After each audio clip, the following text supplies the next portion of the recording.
ఈ జిల్లాలో విజయం సాధిస్తున్నాయి. కర్నూలు జిల్లా తర్వాత కడప పరిస్థితి ఒకసారి చూద్దాం.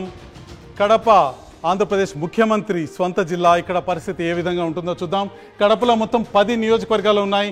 వైసీపీ 6 నియోజకవర్గాల్లో స్పష్టంగా విజయకేతనం ఎగరవేయటం మనకు కనిపిస్తుంది.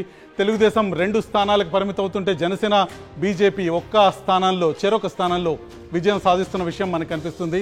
కడపలో అసెంబ్లీ సెగ్మెంట్స్ విషయానికి వస్తే డాక్టర్ దాసరి సుధా బద్వేల్లో వైసీపీ తరఫున విజయాన్ని సాధిస్తున్నారు.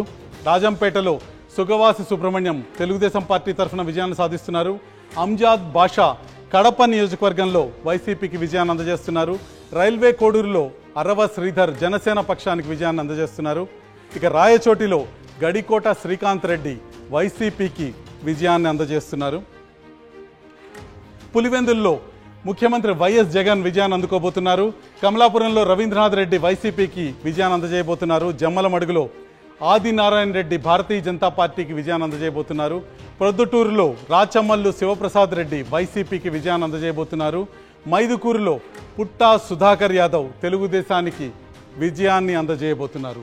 ఇది కడప జిల్లా ముఖ చిత్రం. కడప జిల్లా పైన వైసీపీ పట్టు చాలా తీవ్రంగా కనిపిస్తుంది. వైసీపీ 6 స్థానాల్లో విజయం సాధిస్తుంటే తెలుగుదేశం పార్టీ 2 స్థానాలకు పరిమితం అవుతుంది. Janasena party, BJP party, Telugu Desam party మిత్రపక్షాలు చెరొక స్థానాల్లో విజయం సాధించడం మనకి స్పష్టంగా కనిపిస్తుంది. మా పోస్ట్ పోల్